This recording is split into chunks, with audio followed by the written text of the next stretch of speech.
Bom, pessoal, boa noite. Em virtude aqui da otimização do nosso tempo, acho que já podemos começar o nosso encontro.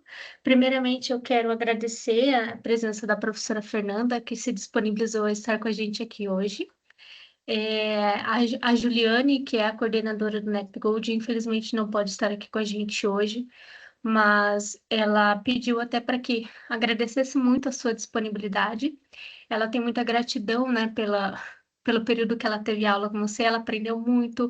Ela fala que hoje a, a a pessoa, né, que ela é e o desenvolvimento que ela teve para fazer leituras de artigos e ter essa estratégia que ela aprendeu com você, levou a estrutura até do NEPGold, né? Então a gente aqui também já é grato a você por isso, né? E agradeço a participação de todos. Estamos aqui na sala com 104 pessoas, um número recorde dos nossos encontros temáticos. E eu vou aproveitar esse momento para explicar um pouquinho para vocês o que é o NEPGold, né? Porque nós temos aqui pessoas que provavelmente é a primeira vez que estão participando, que estão encontrando com a gente aqui. Então, o NEPGold é um núcleo de estudos e pesquisas voltado à gestão de organizações, liderança e decisão. Então, abrange aí um rol enorme de temas, né? E nós temos dois tipos de encontros. Nós temos esse encontro temático, onde é uma aula, né? Que a professora ela vai trazer um tema específico, as pessoas podem fazer perguntas, né? Podem trazer sugestões, ideias, enfim, é uma aula aberta, uma discussão mesmo. E nós temos também os encontros de projetos, que são as reuniões de projetos. Como que funciona? A pessoa entra em contato, né? A gente já tem uma lista, um cronograma já estabelecido, onde a pessoa apresenta o seu projeto de pesquisa, seja ele um projeto para um artigo, seja um projeto para uma dissertação, e as pessoas do encontro debatem sobre aquele assunto. Tem um debatedor específico, né? Onde ele vai, antes do dia da reunião, vai estudar o material e vai trazer ali um feedback sobre aquele conteúdo. E tem também as pessoas que participam ali no dia, dando seus feedbacks. Então, é um momento de construção para projeto, de apoio, né, às pesquisas. E caso alguém tenha alguma dúvida ou queira, né, dar algum feedback, fiquem bem à vontade. Aí a gente, na sequência, eu vou passar os links de acesso às nossas redes. E não esqueçam de preencher o formulário de presença, tá? Nós vamos fazer, para receber o certificado, vai fazer o comparativo da participação no encontro, mais o preenchimento do formulário. Mas vocês não precisam sair preenchendo agora, né? Vamos prestar atenção aqui na aula da professora, que com certeza vai ser muito rica. O formulário vai ficar aberto aí até amanhã para vocês preencherem. Então, a professora Fernanda tem aí o tempo de uma hora e meia. Fica bem à vontade para trazer a sua apresentação. E se alguém tiver alguma dúvida, quiser fazer um comentário, professora, você prefere que as pessoas falem ao longo da apresentação? A gente deixa para o final? Então, Thalita, eu acho que a gente pode pensar em fazer em blocos temáticos, Tá. né? Então, Eu falo, aí eu abro para perguntas, né? Então, as pessoas, talvez a gente possa fazer assim, à medida que vai acontecendo as dúvidas, vocês vão levantando a mão, e aí, num determinado momento, eu paro, a gente fecha as dúvidas daquele momento, aí a gente segue mais um pouco, eu paro as dúvidas daquele momento, e assim a gente vai, perfeito. tá Então, quem bom? tiver ao longo do tempo, se perceber que tem alguma dúvida, anota aí, levanta a mão, que aí, quando a professora Fernanda fizer a pausa, aí a gente abre para as perguntas. Ok? Fica à vontade. Então tá certo. Gente, primeiro, muito obrigada. Estou muito honrada de ser o primeiro encontro temático do NAPGold de 2026. Quando a Juliane me convidou para fazer esse encontro, eu prontamente atendi. Primeiro, porque é a Juliane, né? E segundo, porque a temática sempre me foi uma temática muito querida. Estou extremamente honrada por ter 185 pessoas numa sala, numa segunda-feira à noite, para conversar sobre leitura de artigo científico. Mas vamos embora. Eu tenho 1 hora para falar sobre tudo isso que eu falei para vocês, então vamos tentar. Então, no final vai ter o meu e-mail à disposição de vocês, então se vocês precisarem conversar comigo sobre o assunto, fiquem super à vontade de me mandar e-mail, talvez eu demore um pouco para responder, mas eu sempre respondo todos os e-mails que eu recebo, tá? Mas então a gente vai discutir hoje o processo de leitura de artigo científico. Eu sou professora do DAGA, do Departamento de Administração Geral e Aplicada, sou também professora do Programa de Pós-Graduação em Administração da Universidade Federal do Paraná, e estou fazendo essa atividade junto com o NAPGold no dia de hoje. Primeira coisa que a gente precisa entender é por que a gente lê um artigo científico, né? Porque às vezes a gente recebe a incumbência de ler um artigo científico, mas a gente não entende por que a gente tem que ler um artigo científico. Então, é a primeira coisa que a gente precisa entender, né? Então, a primeira coisa que a gente precisa entender é o seguinte: um artigo científico, ele é um modelo estruturado. Ele tem uma estrutura padrão. Na grande maioria das vezes, vocês vão encontrar um artigo científico, um negócio que ele tem uma introdução, um embasamento teórico, um capítulo de metodologia, o resultado, as considerações finais e uma lista de referência. 90% das vezes as coisas acontecem desse jeito, tá? O que acontece quando a gente tem esse padrão de coisa para ser feito? Você consegue encontrar a informação rápida. É diferente, por exemplo, de você buscar numa dissertação, de você buscar numa tese, de você buscar num livro, de você buscar de uma outra literatura que ela não tem uma estrutura conhecida. A outra coisa muito importante no artigo científico é a revisão por pares. O que significa isso? Que antes de eu publicar um artigo científico, outra pessoa, num sistema que a gente chama de blind review, leu o meu artigo e disse: ok, ele é bom, pode publicar. O que garante isso? Garante que a gente não produza ou não publique, entre aspas, qualquer coisa, tá? Esse qualquer coisa é muito questionável nos dias de hoje, tá? Porque a gente tem uma infinidade de revistas onde a gente paga para publicar e as pessoas pagam para publicar, tá? E a gente perdeu essa característica básica do tudo que é publicado na forma de artigo científico é bom para ser publicado. Nós vamos conversar sobre isso daqui a pouco. Mas, quando a gente consegue respeitar a característica do revisado por pares, eu tenho uma característica básica que é a garantia da qualidade do que eu estou trabalhando, tá? Por quê? Porque eu tenho um processo. A minha tela sumiu? Sumiu. Sim, professora. Sim? Então tá. Só um pouquinho. Enquanto você vai subir, eu tenho a garantia de que. Eu tenho a garantia de que o que eu estou fazendo foi avaliado por uma outra pessoa. Então, se uma outra pessoa checou aquelas informações com a qualidade do que eu estou fazendo, é mais garantido do que uma segunda oportunidade, tá? A gente chama isso de padrão ouro de leitura, tá? Me permite replicabilidade e credibilidade de ciência, o que é a base da ciência, da ciência de uma forma geral. Me permite construir novos textos científicos, porque é com um artigo científico que eu construo um novo artigo científico, tá? E me permite fazer o que a gente chama de indexar as informações numa base de dados.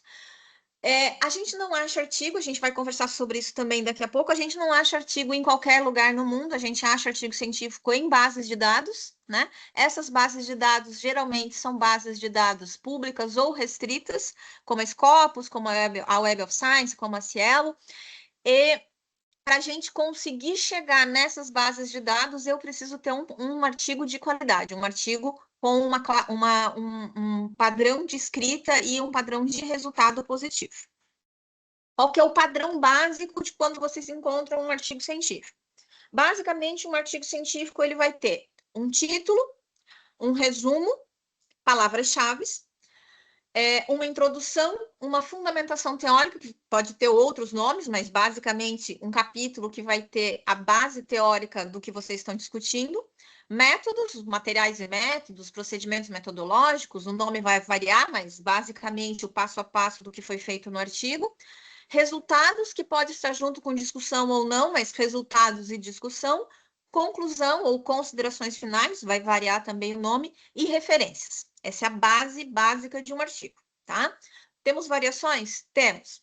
90% das vezes a gente encontra isso. Isso traz para a gente familiaridade de informação, e isso permite que a gente consiga entender facilmente o que a gente encontra num futuro, quando a gente vai ler esse negócio, tá? Como é que a gente encontra um artigo científico? No que a gente chama de base de dados, tá? O que é uma base de dados? Uma base de dados, basicamente, é um pedaço da internet onde eu só tenho busca de artigo científico. É como se eu fosse um pedaço do Google especial.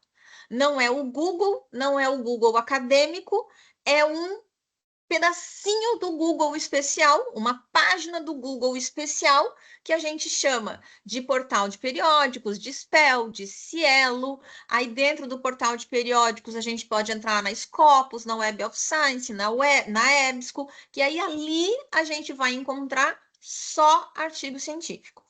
Quando a gente faz a busca de base de dados nestes lugares, nas bases de dados, que são bases de dados, que são, digamos assim, bases de dados de qualidade, a gente já resolve metade do nosso problema na qualidade do artigo que a gente está pegando. Por quê?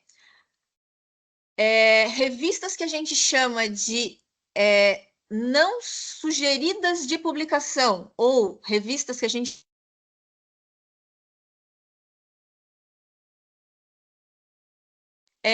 não conseguem fazer a publicação dentro das dados, certo? Então, eu não consigo colocar lá uma revista ABC da esquina dentro da Web of Science, certo? Eu só consigo publicar na Web of Science se eu tiver um nível de qualidade.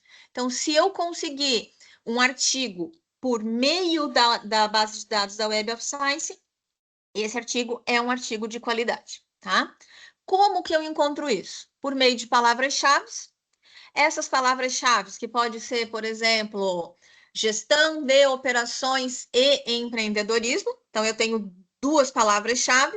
Eu junto essas duas palavras-chave, no caso de gestão de operações, uma expressão, né? Vou trabalhar com palavras-chave, com aspas. Com caractere booleano para trabalhar com, abre aspas, gestão de operações, fecha aspas, and empreendedorismo, e aí eu faço isso ser transformado num string de busca, que eu chamo, né? Então, eu faço o que seria, na matemática, o que a gente trabalharia como se fosse contém, não contém, contido, não contido, na matemática, certo? Então, a gente trabalha com elementos, com conjuntos, cada palavra que vocês querem encontrar num artigo é uma bolinha que vocês estão procurando, e aí vocês dizem, eu quero que tenha a palavra operações. Tá tudo dentro dessa bolinha aqui. Aí agora eu quero operações e também empreendedorismo. E as duas bolinhas vão se unir. E aí, o que elas tiver, as duas bolinhas juntas, operações e empreendedorismo, a base de dados vai dar para vocês. O pensamento de encontrar o artigo científico é esse. Bom, fui lá na base de dados, coloquei o meu string de busca, operações e empreendedorismo, ou no nosso caso, quando a gente faz a busca de base de dados, a gente usa as palavras em inglês, considerando que a língua em artigo científico a gente trabalha em inglês, então a gente vai procurar em operation, entrepreneurship, ok? E aí a gente encontrou lá. Você simpática, essa noite a gente encontrou 250 artigos, tá? 250 artigos. O que eu faço com esses 250 artigos? eu posso fazer o clássico, que é salvar todos na minha nuvem, certo? Vai funcionar? Vai funcionar. Existem maneiras mais de maneiras mais otimizadas de se fazer isso? Existem. Existem o que a gente chama de gerenciadores de referência.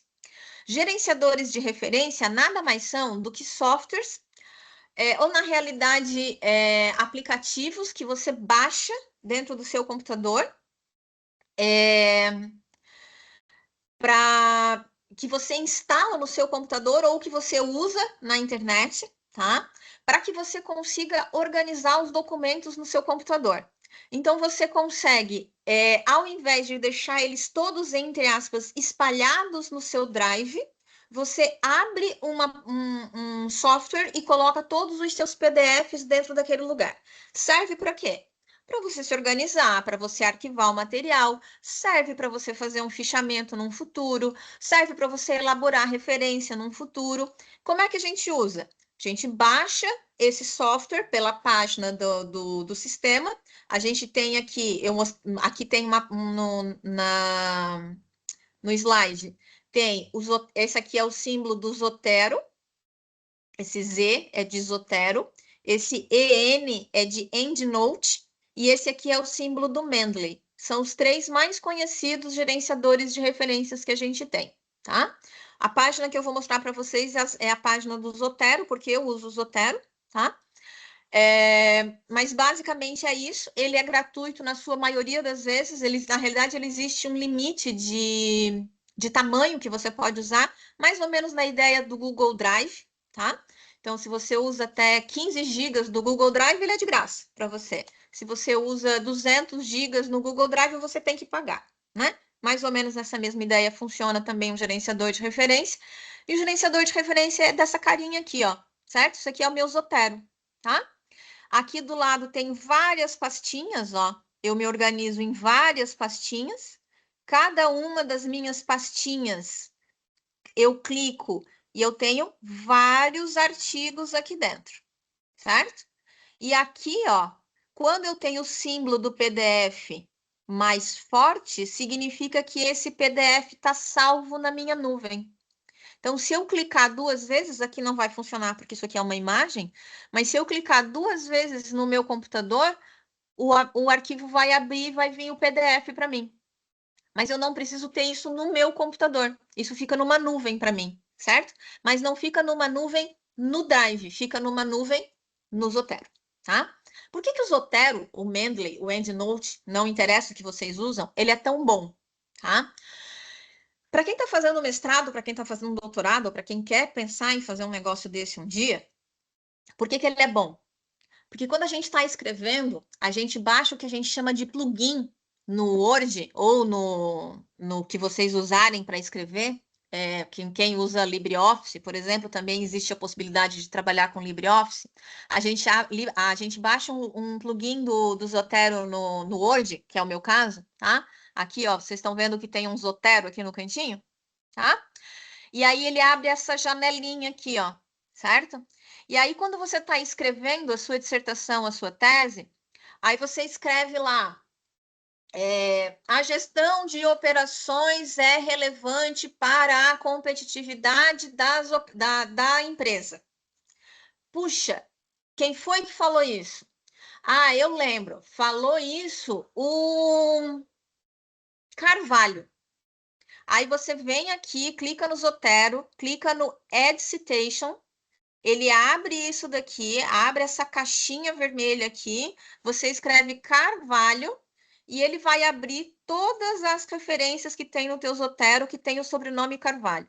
E aí você vai clicar em cima dele e ele vai te mostrar a referência prontinha para você. Carvalho, 2023, meu Deus, eu esqueci. Parênteses, ponto, e lá no final ele te dá a referência prontinha, formato ABNT. Certo? E aí toda aquela trabalheira que é fazer o formato ABNT, achar todas as referências quando a gente está terminando o trabalho da gente, resolve-se com gerenciadores de referências, tá? Dica: não quiser fazer, faz na mão. Também dá para fazer na mão? Dá. Mas assim, geralmente quando é que a gente faz isso? Num sábado de noite, quando a gente precisa entregar para o orientador na segunda-feira de manhã, né? Então, se quiser não usar um sábado de noite para fazer isso, talvez valha a pena. Aí, o que a gente precisa pensar? Sempre que vocês forem escrever um texto científico, porque quem está aqui, essas 220 pessoas que resolveram vir conversar comigo numa segunda-feira de noite sobre artigo científico, estão querendo escrever um artigo científico, certo? Ninguém resolveu aqui, assim, de alegre, né? Se você quer escrever um artigo científico, se você quer escrever um artigo, uma dissertação, uma tese, tudo começa com a leitura de um artigo científico. Porque eu não posso escrever se eu não leio. Eu não consigo. Não existe possibilidade no mundo de você escrever alguma coisa se você não lê. Certo? Sobre absolutamente nada, tá? Ah, eu quero escrever sobre pontos turísticos da cidade de Gramado. Ou eu vou para Gramado, ou eu leio sobre os pontos turísticos de Gramado. Senão, eu não consigo escrever. Certo? Eu só consigo escrever sobre o intraempreendedorismo de um chão de fábrica se eu ler sobre isso. Senão, eu não vou escrever. Tá? Aí, basicamente, é isso que a gente tem aqui na frente de vocês. Se para eu escrever, eu preciso resumir o que eu leio.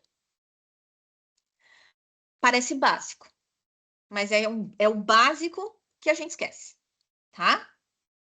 E aí, a gente precisa aprender duas coisas. A gente precisa aprender a ler e a gente precisa aprender a resumir, tá? Primeira coisa que eu preciso explicar para vocês é que existe uma diferença muito grande entre apresentar um artigo científico para uma pessoa, ler um artigo científico e escrever um artigo científico. Os pedaços que existem nesta criação, neste processo, é a mesma, tá? Continua tendo introdução, continua tendo referencial teórico, continua tendo metodologia, continua tendo discussão, continua tendo conclusão, mas a ordem dos fatores é invertida, tá? E isso é muito importante de vocês entenderem, porque na hora que a gente entende que a ordem é diferente, as coisas mudam na nossa cabeça, tá?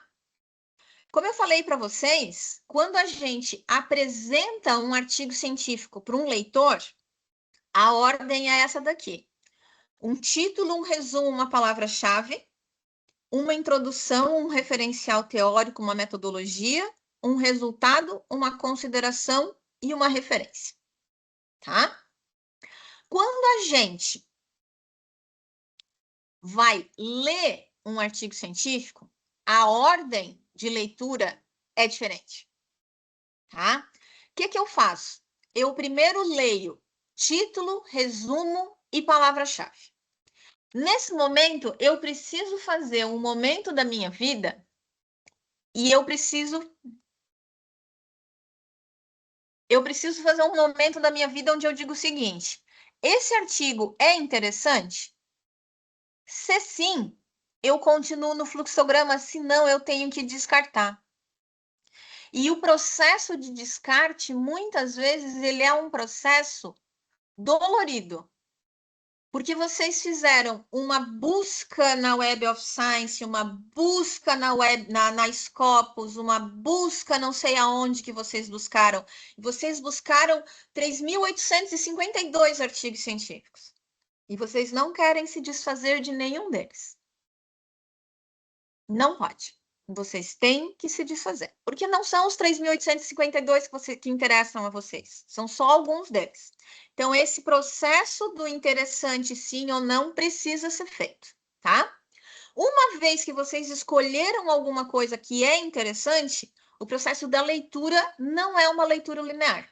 O processo de leitura de artigo científico, ele acontece com a introdução, aí ele vai para as considerações finais, aí ele vai para os resultados e discussões, aí ele vai para a metodologia, aí ele vai para o referencial teórico, e aí ele...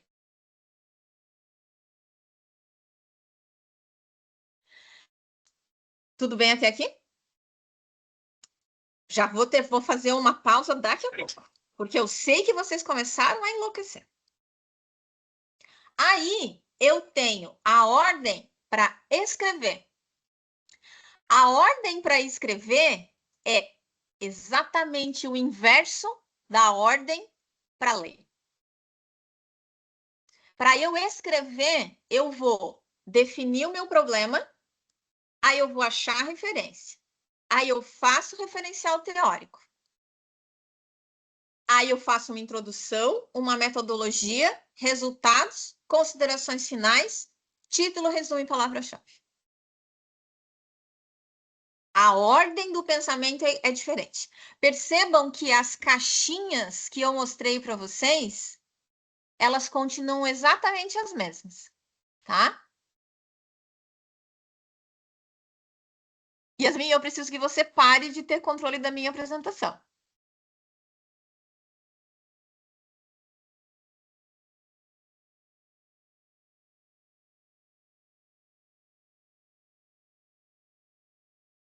Derrubando? Só um pouquinho, gente. Pode falar.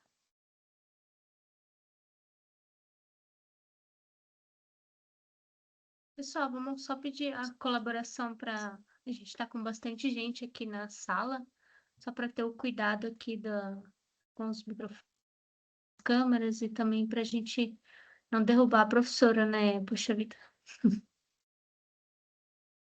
Ah,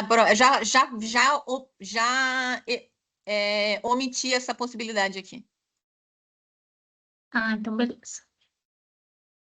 Vamos lá. Deixa eu aqui. Tá, então vamos lá. Primeira parada, certo? Primeira, a gente já fez uma geral aqui. O que é um artigo? Como é que eu acho um artigo? Aonde que eu acho um artigo? Como é que eu guardo esse artigo? A diferença entre ler, apresentar e escrever. Dúvidas até agora? Temos? Quem tiver dúvidas, por gentileza, levanta a mão, daí eu vou conduzindo, tá bom?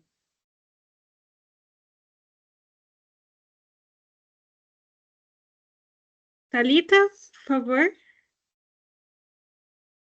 Só antes de fazer minha pergunta, eu vou avisar de novo o pessoal, para quem foi entrando ao longo da apresentação da professora Fernanda, nós estamos deixando um formulário aqui no chat, tá? Para validar a presença e emissão de certificado, e também para vocês conhecerem o NEP Gold. Professora, me chamou muita atenção quando você falou da dor de excluir um artigo. É uma decisão difícil e a gente precisa tomar ela, né? O que que você sugere, assim, de prontidão? Eu vou, nisso aqui eu vou parar e não vou continuar, para a gente não se, de certa forma, se apegar e querer colocar aquele artigo. Eu tenho... eu sou um pouco mais velha que vocês, né? E eu sou uma pessoa muito analógica em algumas coisas. Eu sou muito digital para muitas coisas, tá? Mas eu sou muito analógica para algumas coisas na minha vida. Para algumas coisas, entre elas, essa sua pergunta, eu resolvo da seguinte forma. Se eu estou usando um artigo científico, eu estou fazendo uma busca numa base de dados, eu busquei uma base de dados porque eu quero resolver um problema, né? Eu estou resolvendo um problema agora específico na minha vida acadêmica, que eu estou trabalhando com um tema de inovação transformadora e governança comunitária, né? E eu fiz uma busca numa base de dados, na Scopus e na Web of Science, e eu busquei lá 800 artigos de matemática e 500 artigos de outra. Não vou conseguir dar conta de tudo, certo? O que eu preciso? Eu preciso que as duas coisas converjam. Na hora que eu for convergir as duas coisas, essa convergência de coisas, ela já me deu lá 100 artigos, já ficou menos para eu ler, tá? Mas mesmo assim, na hora que ela fez essa convergência, nem todos esses 100 me interessam. Como é que eu vou estabelecer o que eu quero e o que eu não quero ler? Me interessa ler aquilo que tem relação com o meu problema de pesquisa. Então, eu sempre parto do pressuposto de que eu preciso ter um problema de pesquisa, uma pergunta de pesquisa, um objetivo de pesquisa. Porque eu tenho um desenho aqui, uma figura aqui, que é essa daqui, mas eu volto depois nela para vocês, mas que eu gosto muito dela, porque assim, para quem não sabe o caminho, qualquer caminho serve, certo? Então, se você não tem um objetivo da onde você quer ir, qualquer artigo que você tem na tua mão te interessa, né? Agora, se você tem lá que você quer saber como o intraempreendedorismo acontece nas empresas, nas pequenas empresas de negócios familiares, é uma coisa muito específica.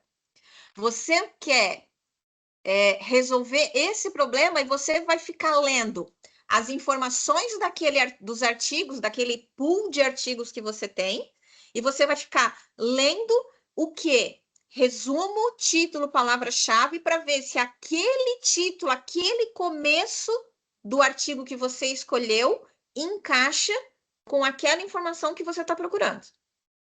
Fez esse encaixe, você guarda. Não fez esse encaixe, você não guarda, você descarta. Eu sempre brinco com as minhas alunas que nessas horas não precisa jogar fora. Você pode criar uma pasta chamada Ler Depois. Você vai colocando na pasta Ler Depois. Porque te dá uma ideia de que um dia você vai ler.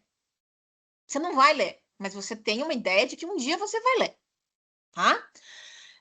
Aí num belo dia, quando essa pasta tiver 3.052 artigos, você consegue perceber que não vai ser lida essa pasta e você vai lá e deleta essa pasta. Tá tudo bem, certo? Porque você não vai ler essa pasta.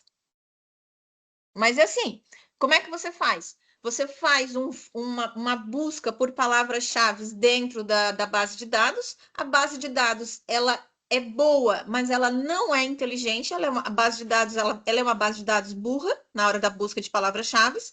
Mas quem é que efetivamente sabe o que você está trabalhando? A tua pergunta de pesquisa.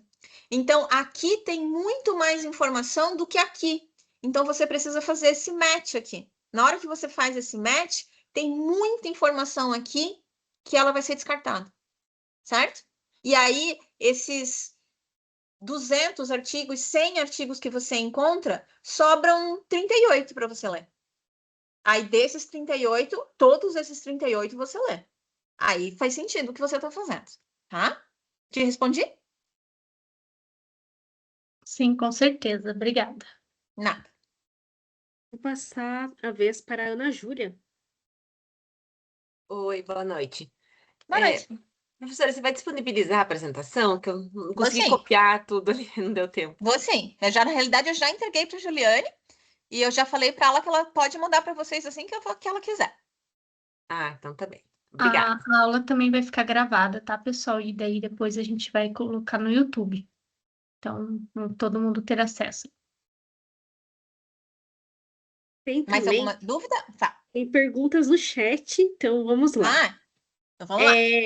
A Edna perguntou se a professora poderia deixar o slide na sequência para ela escrever, mas a gente vai disponibilizar também o slide e vai ter também a gravação, então pode ficar tranquilo. E o Davi perguntou o seguinte: se é possível comentar as forças do Zotero e o porquê da sua escolha pessoal por ele. E qual sua opinião sobre usar o Google Scholar como uma fonte inicial para escolher os primeiros artigos? Costuma usar os recursos e filtros do Zotero por data de publicação e autor. Tá, são 3 perguntas aí, Davi. Tá, então vamos lá. Vamos começar pelo Google Scholar, tá? Google Scholar, ele pode te dar um start, assim, sabe?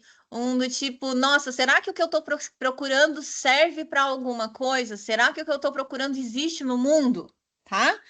Pode ser um começo, tá? Mas, por exemplo, vou fazer uma dissertação, vou fazer um artigo científico, vou procurar no Google Scholar. Não, não pode, tá? Desculpa, você não pode fazer isso, tá? Por quê?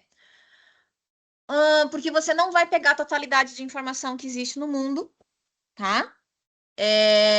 Quando a gente fala de bases de dados e quando a gente fala de Scopus, de Web of Science, a gente fala de 90% da produção de artigo científico que existe na face da Terra.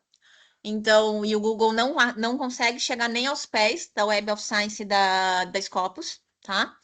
Então, se eu quero buscar o que existe de informação no mundo acadêmico, eu preciso buscar na Scopus e na Web of Science. Porque eu posso ter uma ideia brilhante que o Sheng da China já fez. Então, eu preciso procurar na Scopus, tá? Então, o Google ele pode servir, mas ele pode servir para um momento muito inicial da sua vida, tá? Zotero. Por que eu uso Zotero? Eu uso o Zotero, gente, porque o Zotero, ele esconde os PDFs de mim. Eu não consigo deletar eles facilmente. Então, eu não consigo estragar a minha biblioteca. Por isso que eu uso o Zotero. Porque eu já usei o Mendeley e eu deletei todos os meus PDFs. Então, eu comecei a usar o Zotero. Foi por isso. Ele também pergunta o seguinte, em referência ao caso de paywall para acesso aos arquivos. Como é que é? Referência para quebrar o paperpall? Não, você quer que eu Referência fale ao isso de caso forma de gravada na paywall. internet? Eu não vou fazer isso de forma gravada na internet, desculpa. Vamos para a próxima, então. Diga para ele me mandar um e-mail. Aí o meu advogado não me permite fazer isso de forma gravada, tá? Desculpa. Tailã, a hemeroteca não seria uma boa opção de pesquisa também? Hemeroteca? Não conheço. Depois você me conta o que é. Não conheço isso. Vamos então para Maria Eduarda. Boa noite, professora. Você disse que tem um método para ler os artigos científicos. Sim. Aproveitando a oportunidade, você teria algum método eficiente para ler teses e capítulos de livros também? Vou te contar um negócio, Maria Eduarda. Teses não são feitas para ler se você não for banca.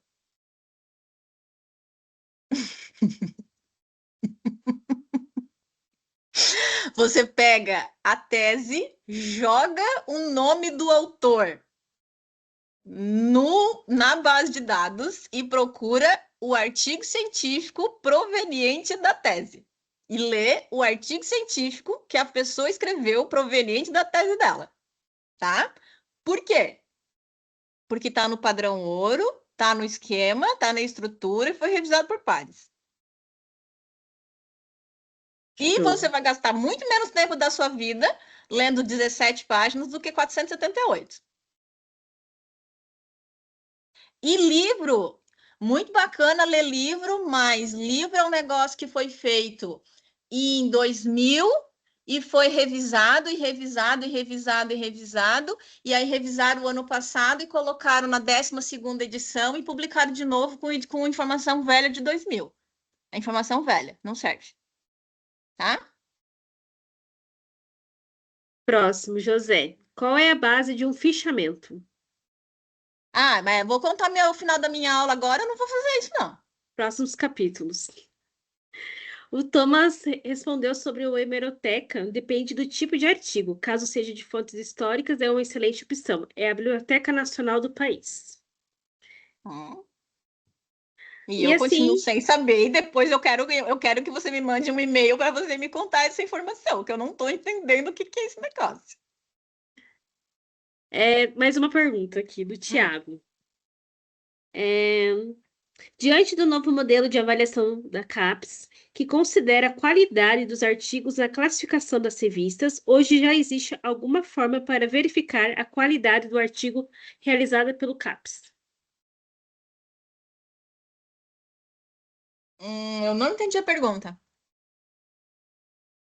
Seria como se como fosse assim do tipo, já que eu não tenho qualis, como é que eu consigo avaliar a revista? Como é que eu consigo avaliar, já que eu não tenho qualis? Exatamente, não entendi. Se for isso, tá? Se é disso que a gente está falando, existe. Porque o qualis é uma das formas de se avaliar uma revista. Mas eu tenho a Sitescore, eu tenho H-Index, eu tenho JCR, eu tenho índice SPEL, eu tenho ABS, eu tenho ABD, eu tenho vários outros índices que eu posso classificar uma revista, tá? O Qualis era só mais um, e o Qualis morreu e tá tudo bem, ele morreu. Mas tem outras coisas que eu posso avaliar, tá? Agora, se vocês querem saber como que eu faço para classificar uma revista, ou como que eu faço para medir isso dentro do padrão, do tipo, tá, e agora eu tenho uma revista e eu quero saber como é que ela é classificada, né? Como é que eu faço para classificar essa revista? Eu botei uma mensagem no chat para vocês, chama periódicosadm.com, você coloca o nome da revista lá e você consegue a classificação da revista. Aí eu não sei qual das duas ele queria de informação. Ok. Tá? E a Letícia pergunta: tem um limite de data de publicação para utilizar? Quantos anos o artigo deve ter, no máximo, para ser considerado atual? Essa é a segunda pergunta mais ouvida por professor depois de quantas páginas eu preciso escrever para fazer uma dissertação. Quantas páginas a minha dissertação precisa ter? O meu áudio tá ruim, gente? Não. Não? Tá. Aí a gente tem que ver o seguinte, tá?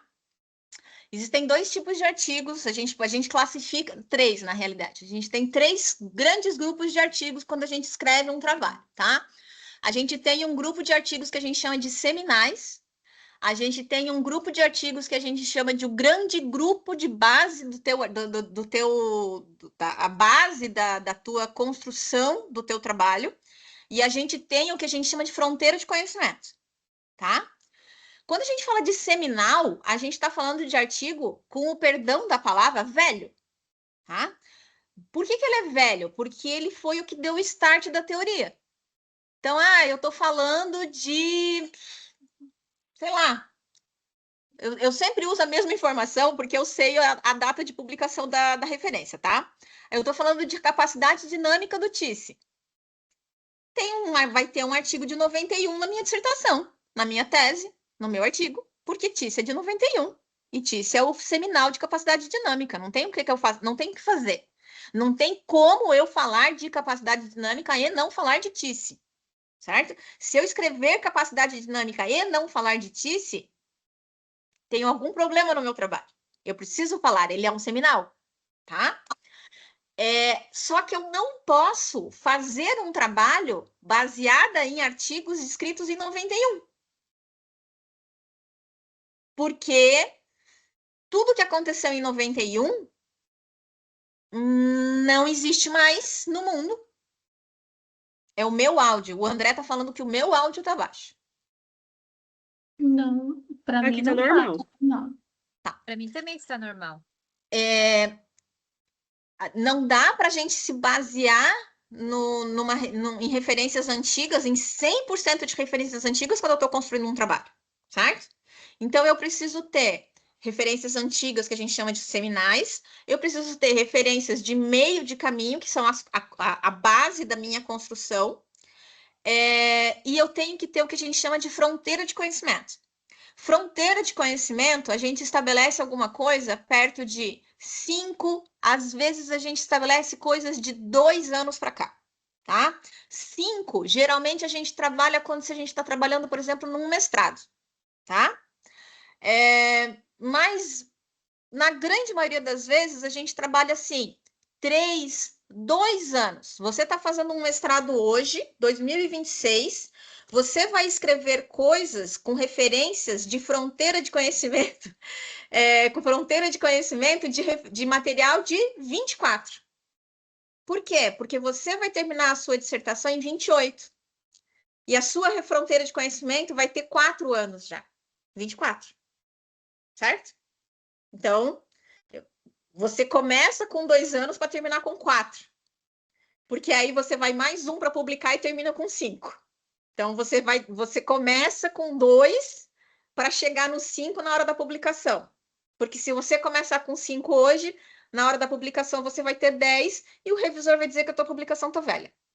E você vai ter que fazer tudo de novo. Então, para antecipar esse teu problema, você já faz com 2 anos agora. Mas geralmente é isso que a gente faz, tá? Mas é mais ou menos isso. Mas não existe, assim, um número mágico, gente. 30% disso, 40% daquilo e 30% do não sei do quê. Não existe essas informações, do mesmo jeito que não existe a resposta para o número mágico, quantas páginas eu preciso ter na minha dissertação, tá? A Ana Júlia, você gostaria de fazer alguma pergunta? Assim, você falou sobre o Mendeley, que eu tô começando a usar ele. Qual que é o perigo, você falou de deletar? Se eu deletar do computador, vai sair do Mendeley? Agora fiquei com medo. Você perde os PDFs. Perde? Isso que eu subi no Mendeley, se eu deletar do computador, eu perco. Ah, Perde, porque o Mendeley, ele cria uma pasta chamada Mendeley no seu computador, aham. certo? E você consegue ver aonde que as pastas estão. E quando você deleta um arquivo do Mendeley, o Mendeley cria uma pasta chamada arquivos e ele coloca e ele transfere da pasta Mendeley para a pasta arquivos. Uhum. E eu não lido muito bem com essa coisa, porque eu não consegui entender muito bem isso. E o Zotero escondeu isso de mim. Na hora que ele escondeu isso de mim, isso me evitou um problema de BIOS. Aí eu me identifiquei melhor com o Zotero. Mas eles fazem exatamente a mesma coisa, tá? Tá bem. Obrigada. José, você tem alguma pergunta? Boa noite, professora. Oi.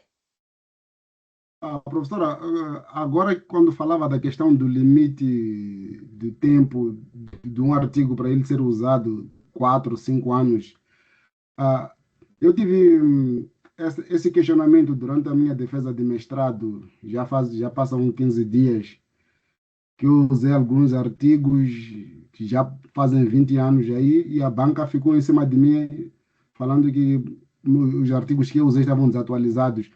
Mas, da mesma forma, os artigos que estão na fronteira de conhecimento que eu usei em 2026, verificando esses artigos que foram publicados em revistas A1, eles usam artigos que referenciam de 1980, do tempo que eu nasci. Então, para mim, isso me fez confusão. Como é que os caras que eu estou a referenciar hoje, que são eh, pesquisadores batidos na área de pesquisa que eu trabalho, estão usando referências de 1980 e eu estou criticado se eu uso uma referência que tem 10 anos, 15 anos. Então, isso me deixa um pouco Tá. confuso. José, eu não li tua dissertação, eu não estava na tua banca, tá? Então me perdoe se eu comentar alguma coisa que não foi exatamente isso que a tua banca falou. Mas às vezes o problema não está em vocês usarem referências antigas. Às vezes está no fato de vocês embasarem um argumento numa referência antiga. Aí vocês colocarem assim, ó. Estudos comprovam que blá, blá, blá, blá, blá, blá, Santos 2000. Ai, gente, Santos 2000, coitado do Santos 2000. Faz 26 anos que o Santos 2000 escreveu aquilo, gente. Não pode, certo? Tipo, estudos comprovam a importância de se estudar isso aqui. Né? E aí você faz lá um argumentozinho bonitinho, lá, né? Um parágrafozinho bonitinho, e aí você coloca que os estudos que comprovam isso, que é importante você estudar isso daqui, é o Santos 2000. Não pode. Porque muita coisa aconteceu em 26 anos na face da Terra que mata o argumento de vocês. Então, o problema, às vezes, não é a idade da referência, é o lugar que a idade da referência foi colocada. Que uma coisa é vocês dizerem assim, eu vou usar a minha área que é mais fácil de eu trabalhar, tá? Inovação tecnológica é XYZ Santos 2000. Diferente. O conceito de inovação tecnológica não mudou de 2000 para hoje. Certo? Agora, eu não posso dizer que estudar alguma coisa era importante em 2000 e continua sendo em 2026. Não posso. Não dá. A banca, isso quebra qualquer argumento de banca. Qualquer argumento de banca, tá? Geralmente é nisso que a banca peca, que vocês pecam quando vocês vão para a banca com referência velha, tá? E aí, referência velha, a gente está falando de coisa de mais de 5 anos. Porque é uma coisa muito clássica, tá? E eu falo isso para as minhas alunas o tempo todo. Há 6 anos atrás, a gente estava vivendo uma pandemia. Qualquer coisa com mais de 7 anos é antes da pandemia, gente. Como é que vocês querem colocar uma coisa de antes da pandemia e dizer que funciona para uma coisa depois da pandemia? Não vai funcionar. Quando é que, em sã consciência, eu ia conseguir estar com 230 pessoas dentro de uma sala de aula, vocês em vários lugares do Brasil, eu em outro lugar completamente do Brasil, conversando com vocês sobre isso? A gente ia estar dentro da Universidade Federal, numa sala de aulas, todo mundo amarrotado, porque a gente achava que o presencial era obrigatório. Certo? Então, assim, muita coisa mudou. Então, a gente precisa, os argumentos de é importante estudar, precisa ser novo, essa justificativa, tá? Professora, pode dar continuidade agora para o próximo bloco? Obrigada. Então, tá. Então, vamos lá. Tenho um artigo. Fiz lá a minha base de dados, salvei no meu Zotero, no meu Mendeley, fiz a minha escolha, tal. Como é que eu tenho que ler? Tá? Como é que eu preciso reter essa informação? Eu tenho 3 etapas. Para eu ler isso daqui, eu preciso fazer um pensamento sequencial. Primeira coisa que eu preciso pensar eu fiz um levantamento de informação, tá? Eu levantei informação, busquei nas bases de dados, eu fiz aquela seleção de utilidades, que a gente leu, fiz a leitura rápida de título, resumo, palavra-chave e fiz o que a gente chama de skimming, para diferenciar o que é importante do que não é importante. E estabeleci, então, um processo de leitura de artigo científico, que é um processo que se estabelece em 3 partes. Dentro dessas 3 etapas, existe uma etapa chamada de fichamento, tá? Primeira coisa que a gente precisa entender, nem tudo que passa na mão de vocês é importante. Abram uma pasta chamada Vou Ler um Dia e coloquem lá um dia as coisas que vocês estão lendo, tá? Vai ter um monte de coisa lá, vai ter vários temas, várias informações, e vocês vão perceber que nada daquilo lá é importante na vida de vocês, tá? Como é que a gente trabalha com definição se aquilo é importante ou não é importante? Existe uma técnica de leitura dinâmica em inglês que chama skimming e scanning. Skimming é como se a gente fosse um drone olhando para o artigo por cima. E scanning é como se a gente fosse um feixe de laser buscando palavras-chave no artigo, tá? Então, quando eu quero buscar uma coisa muito específica, um conceito de alguma coisa, tá? Eu trabalho com a técnica de scanning. Então, eu localizo um fato, uma informação, eu não leio tudo. É aquele famoso Ctrl F que vocês fazem no texto, certo? Faz um Ctrl F, coloca uma palavra-chave e encontra a palavra que vocês querem e busca a informação que vocês estão procurando, tá? Só que quando a gente está trabalhando com uma visão geral do texto, a gente trabalha com o que a gente chama de skimming. Skimming é para identificar o geral. Por exemplo, eu peguei um resumo, tá? Isso aqui é um resumo de um artigo científico. Isso aqui é o título. Isso aqui é o título do artigo científico. Isso aqui é o resumo do artigo científico, tá? Peguei isso aqui e quero ver. Será que isso aqui é importante para mim, para minha leitura do meu artigo científico? Tá? Isso aqui é um artigo científico que eu peguei na internet e eu quero saber se isso daqui é importante para eu ler, para minha formação do meu artigo científico que eu estou escrevendo. Primeira coisa que eu posso fazer o que eu chamo de skimming. Não está compartilhando a minha tela, gente? Tá, sim. Tá? Alguém Isso, pode tá. perguntar? Tem, professor. Ah, tá. Primeira coisa que eu faço é um skimming. O que eu fiz aqui? Esses amarelos que eu grifei para vocês é o objetivo do trabalho e as considerações finais do trabalho, certo? Se eu ler tudo, eu consigo ter uma noção geral do trabalho, consigo. Mas se eu ler objetivo e considerações finais, título, objetivo, considerações finais, eu sei basicamente do que o artigo está falando, certo? Eu sei te dizer se isso aqui vai ser interessante para o meu trabalho ou não. Se for interessante, fica. Se não for interessante, vai para a pasta de um dia eu vou ler, tá? Quando eu estou trabalhando com scanning nada mais é do que achar palavras-chave. Então, palavras-chave podem ser, por exemplo, as seções do meu trabalho, tá? Podem ser palavras que chamam atenção para mim, de metodologia ou de informações de campo de estudo, de forma de estudo, de número de trabalho, de ano, certo? Que vai fazer alguma diferença para mim.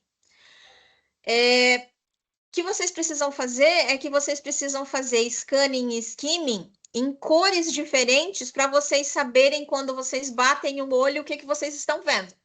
Então, todo scanning eu faço em amarelo, todo skimming eu faço em verde.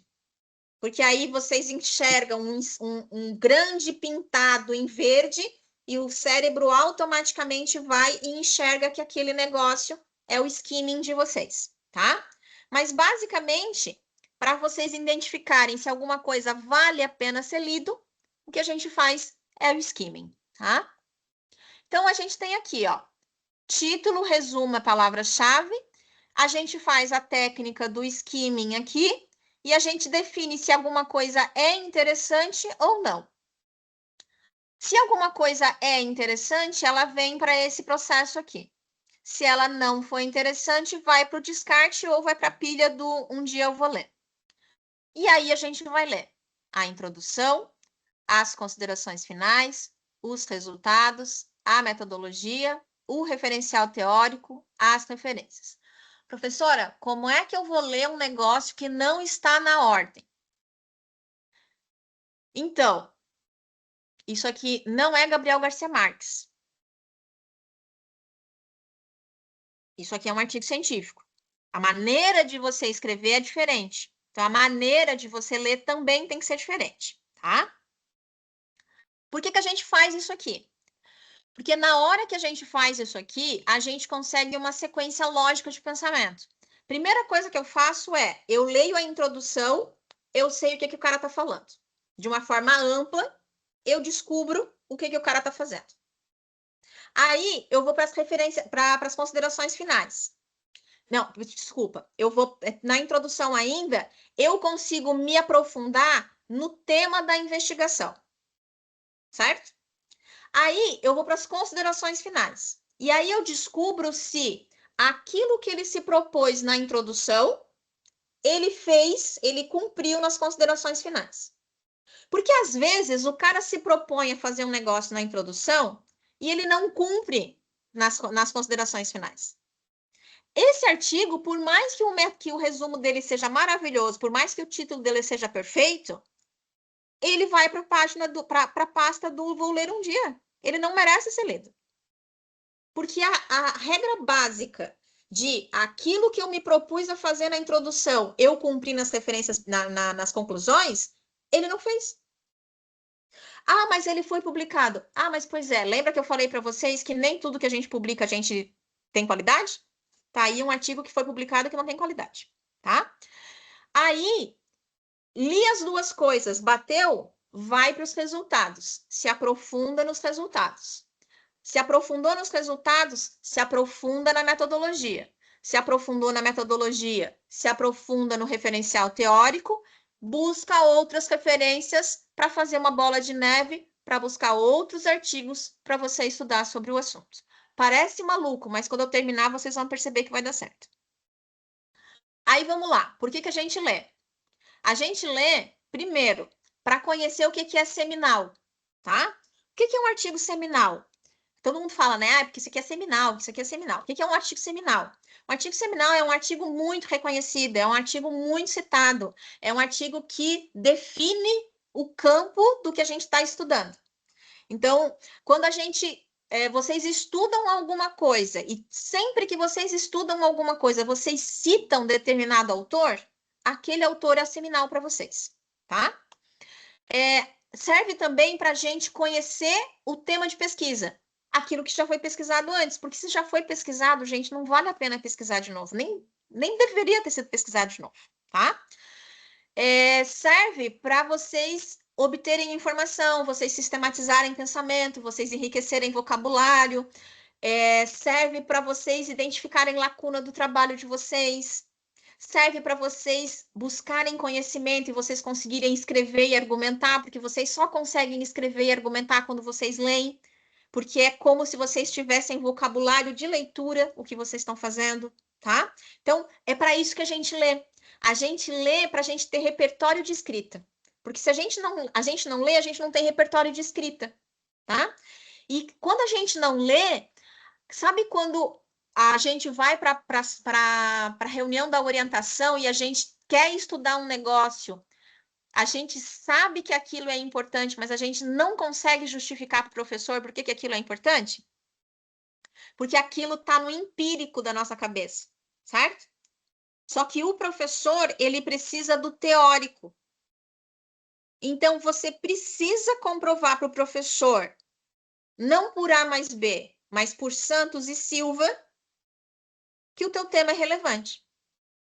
Só que você só tem o A e o B, e o professor só tem o Santos e o Silva. E vocês estão em linguagens diferentes. Então, para você convencer o teu professor de que o teu tema é importante, você precisa ler Santos e Silva, você precisa ter repertório de leitura, certo? E aonde é que você vai encontrar isso no Santos e no Silva? Na lacuna de pesquisa, geralmente nas considerações finais, quando ele fala de futuras pesquisas, tá? Aí, vamos lá. Estou lendo um artigo científico. Chegamos lá. Artigos, 1 hora eu cheguei aonde é que vocês queriam.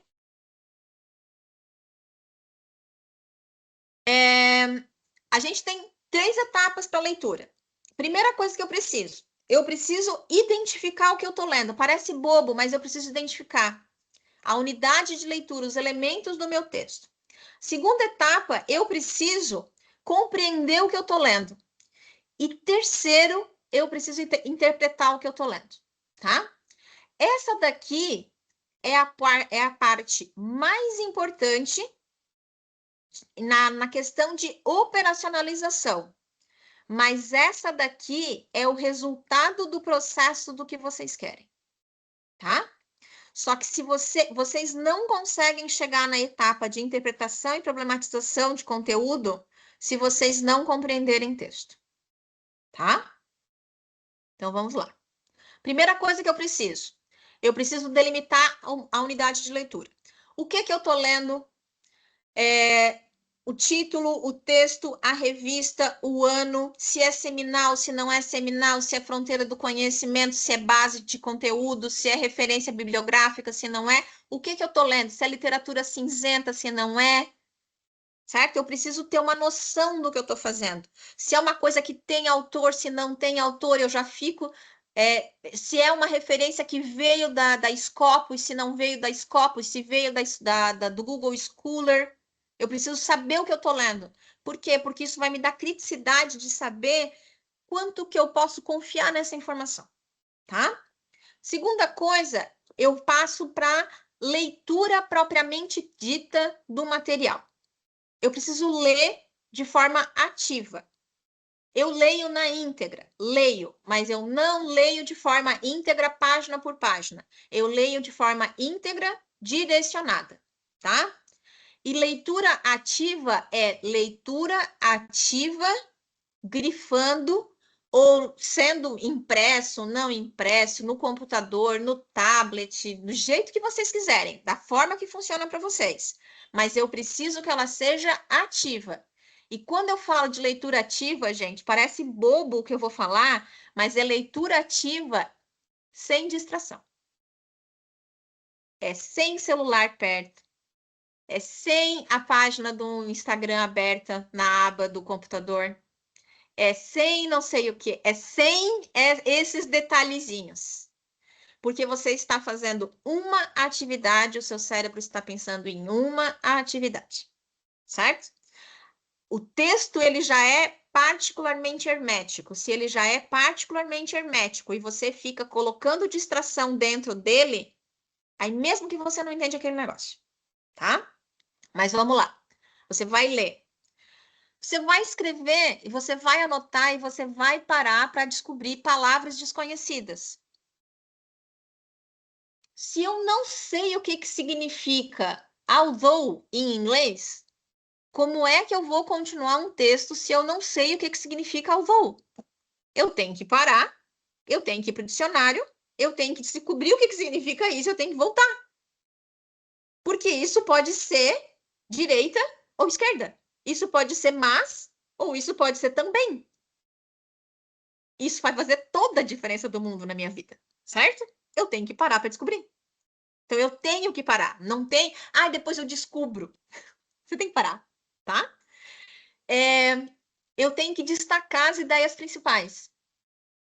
E eu tenho que perceber quando é que as coisas discordam entre elas. Eu não posso ser um leitor passivo que eu acho que tudo o que o autor está me dando é correto, é certo e é maravilhoso.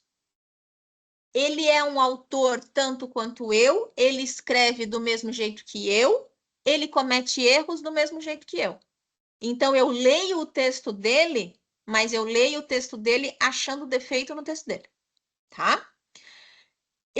Eu descubro a mensagem básica do autor, mas eu não interfiro nessa mensagem, e eu faço um esquema para eu entender essa mensagem. Por que eu faço um esquema? Porque depois que você lê um texto científico, entender o que esse texto científico escreveu é fácil. Depois de fazer isso 2 vezes é fácil, depois de fazer isso 10 vezes talvez seja fácil. Depois de fazer isso 300 vezes, não vai ser fácil. E você vai ficar pensando em que momento da sua vida você leu uma informação com a seguinte fonte. E você vai se perder e você vai ter que começar tudo de novo. Então, a ideia de fichamento é você nunca mais precisar voltar para o texto original. É para isso que serve, tá? Você precisa fazer um fichamento. Eu não gosto de fazer fichamento. Faça mapa mental. Eu não gosto de fazer mapa mental. Faça um esquema. Eu não gosto de fazer um esquema. Faça anotações no PDF.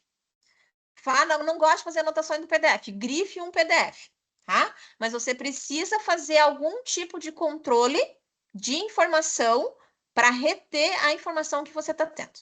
Porque senão, ao final de 30, 50, 100 artigos, você não vai conseguir reter essa informação e você vai ter que voltar do início de novo e começar tudo de novo. E a gente não tem tempo para fazer isso, tá?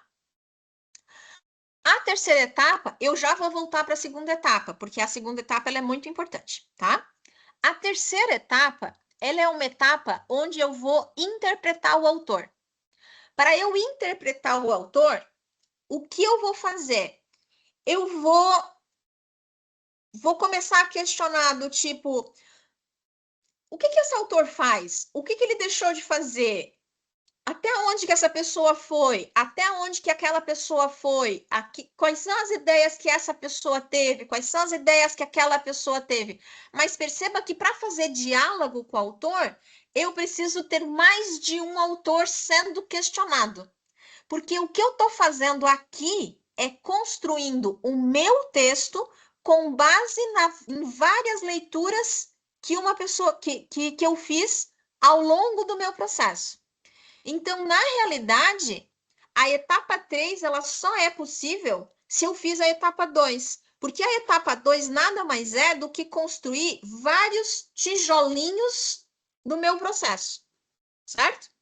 E depois, na etapa 3, eu pego vários tijolinhos e vou colocando eles juntos e vou construindo o que quer que vocês queiram construir. Um muro, uma ponte, um castelo, certo? Porque é isso que é a construção de um texto. Então, você faz uma frase do João, uma frase da Maria, uma frase do Pedro, uma frase da Antônia. Um tijolinho de cada pessoa e você constrói o teu castelo, certo? É aí que você consegue dialogar com os autores e você consegue construir o teu texto. Só que para você pegar a frase do João, a frase da Maria, a frase do Pedro, a frase da Antônia, você precisa ter lido essas 4 pessoas e você precisa ter fichado essas 4 pessoas, porque senão você vai ter esquecido elas no meio do caminho. Tá bom? Tudo bem até aqui? Então tá. Agora deixa eu ver uma coisa. Nada mais é do que construir o teu texto propriamente dito. Quais as inconsistências, quais as próximas lacunas, quais as próximas pesquisas, quais as abordagens utilizadas, o texto que você quiser produzir em cima dessa informação, tá? Aí, a gente vai fazer o seguinte, já é 9h10, eu não quero matar vocês de cansaço, eu vou até o final e depois a gente faz um bloco de pergunta no final, tá bom? Aí, vamos lá. Terminamos as 3 etapas, certo? As 3 etapas, deixa eu voltar aqui rapidinho só para vocês não se perderem. Ó, delimitei a minha unidade de pesquisa, compreendi o meu texto, li e fichei, e com base em vários fichamentinhos aqui, eu criei um texto meu interpretando e problematizando o meu texto. Tudo bem? Só que, vai lá, aí que é o pulo do gato da aula. Como é que eu faço para fazer esse fichamento? Certo? Que é para isso que vocês estão aqui até agora, tá? Então, vamos lá. Para eu ler, lembra que eu falei para vocês que tem uma ordem? Que eu começo pela introdução, vou para o referencial para as considerações finais, resultado, metodologia, referencial teórico, referência. Não adianta eu ler. Tô lendo aqui a introdução, bela e alegre na minha frente do meu computador, introdução, Não adianta você fazer um negócio desse. Para você ler, você precisa fazer de uma forma ativa. E a maneira que a gente faz ativo é formulando questão para achar a informação no texto. Então, você não lê o texto. Você procura a resposta da pergunta que você tem estipulado. Você faz uma pergunta e você vai para o texto achando aquela resposta. É a maneira que a gente faz de encontrar. Por 2 razões. Porque você não se perde no que você está fazendo. E segundo, porque todas as vezes que você vai ler um artigo, você vai fazer os mesmos questionamentos para as mesmas coisas. No final, você vai ter constância de leitura e você vai achar as mesmas coisas em diferentes textos, certo? Outra coisa, deixa marca, certo? Se você gosta se você é analógico e gosta de imprimir, imprime, compra um marca-texto e usa marca-texto. Se você usa tablet, põe no tablet e destaca no tablet. Se você usa computador, usa no computador, marca, tá? O cérebro é um negócio que ele é muito visual. Por mais incrível que possa parecer para vocês, nós somos absurdamente visuais. Quando vocês grifam coisas, vocês lembram do grifo mais à frente na vida de vocês, tá? E aí, elaborar um fichamento. O que é um fichamento? Fichamento é qualquer coisa que vocês queiram fazer que resuma uma informação para vocês. Eu posso fazer fichamento no Word, eu posso fazer fichamento no Excel, eu posso fazer fichamento no OneNote, no Drive, no Notion, no Mendeley, no Zotero, no Atlas TI, eu posso fazer no que vocês quiserem, eu posso fazer fichamento. Posso fazer fichamento no papel, se vocês quiserem, tá? Eu posso fazer fichamento em mapa mental, mas eu preciso fazer um fichamento. Porque o fichamento tem como principal característica ser um registro sistematizado do que eu li. E a ideia é ser de tal forma bem elaborado que eu nunca mais precise voltar para o texto original. Mas ele não pode ser tão grande que seja mais fácil eu voltar para o texto original. E nem tão pequeno que voltar para o texto original seja necessário. Certo? Ele tem que ter o tamanho ideal de informação. Qual é o tamanho ideal, professora? Não existe essa resposta, tá? O que a gente precisa? A gente precisa das informações. Cadê essas informações? Lá nas perguntas que eu estou mostrando para vocês, que está chegando nos slides. Aguenta aí. Para que serve esse meu fichamento? Esse meu fichamento serve para eu ter ideia de pesquisa. Eu não sei o que eu vou fazer na minha dissertação. Começa a ler. Pega tema que você quer, pega lá a palavra-chave que você quer ler, que você quer estudar, joga no Scopus, busca artigo científico, começa a ler aquilo, que começa a achar artigo que é interessante para você e você logo descobre o que você quer estudar, tá? Para te dar ideia de pesquisa. Para conhecer sobre um assunto, uma metodologia, um resultado de um trabalho, para você justificar a sua pesquisa, porque você consegue saber do que você está estudando, então você consegue justificar porque que a sua pesquisa é importante, para você se embasar e produzir o seu próprio texto, tá? Serve também para você identificar a tua obra, porque a obra que você está fichando, porque a principal informação que existe num fichamento é a referência bibliográfica, para você organizar as suas informações. Sabe quando você chega e fala assim, nossa, li isso em algum lugar, faltou um fichamento, tá? Para melhorar a aprendizagem, porque quando a gente escreve, a gente precisa codificar a informação. E na hora que a gente codifica a informação, a gente cria o processo de aprendizagem e assimilação de conhecimento, o que é diferente do processo de copiar e colar. Vamos falar sobre isso já. A gente otimiza a leitura, porque isso garante que eu consiga ler o fichamento, ler o artigo, fazer o fichamento e não precisar mais voltar para um artigo. Então, eu tenho, por exemplo, um fichamento que tem... hoje, os meus fichamentos eles são feitos em Excel. Eu comecei fazendo fichamento, eu fazia em Word, aí a gente... conversamos no nosso grupo de pesquisa e a gente chegou hoje no que a gente... Hoje, ele é o nosso padrão ouro, que eu vou mostrar para vocês daqui a pouco. O nosso padrão ouro hoje é Excel, mas ele é... Aí, dependendo de como é que vocês vão fazer as coisas, a gente vai trabalhar lá com sei lá, 15 perguntas, 20 perguntas, certo? Mas aí você responde essas 20 perguntas e você nunca mais volta para a origem do artigo. Então, isso otimiza as tuas perguntas. E você permite que você registre as tuas reflexões, tá? Como é que você faz? Primeira coisa, você precisa de um modelo.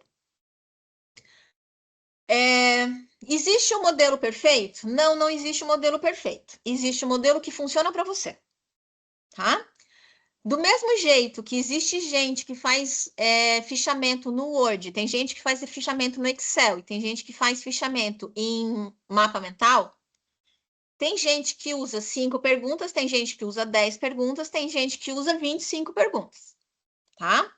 Qual que é a melhor quantidade de perguntas? Aquela que é boa para você, certo?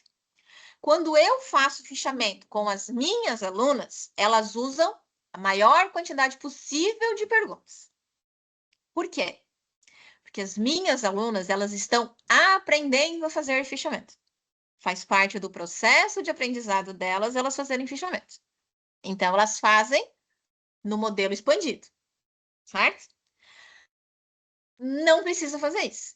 Vocês podem pegar as perguntas que eu vou passar para vocês e vocês dizerem, essa eu quero, essa eu não quero, essa eu quero, essa eu não quero, essa eu quero, essa eu não quero, e fazer o fichamento do jeito de vocês, tá? Primeira coisa que vocês precisam fazer, precisa ter a BNT, tá? Porque parece bobo, mas às vezes as pessoas pegam assim, abrem um arquivo do Word, começam a escrever o texto, esquece de escrever a BNT. Aí depois você vai ter um monte de documento do Word sem a BNT e você não sabe qual que é a origem daquela informação. Aí não serve para nada o que você está fazendo, tá?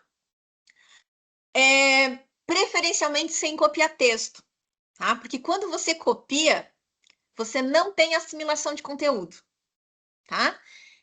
Então, na hora que você se obriga a ler, interpretar e colocar no fichamento interpretado, isso já reduz a quantidade de informação que você dá para o fichamento e aumenta a tua capacidade de compreensão do texto.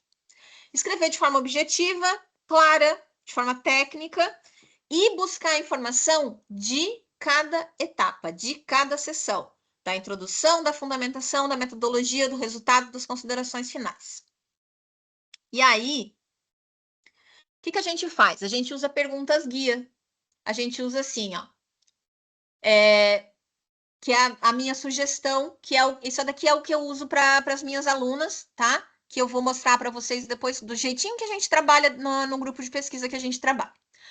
A gente começa trabalhando com os dados iniciais do artigo.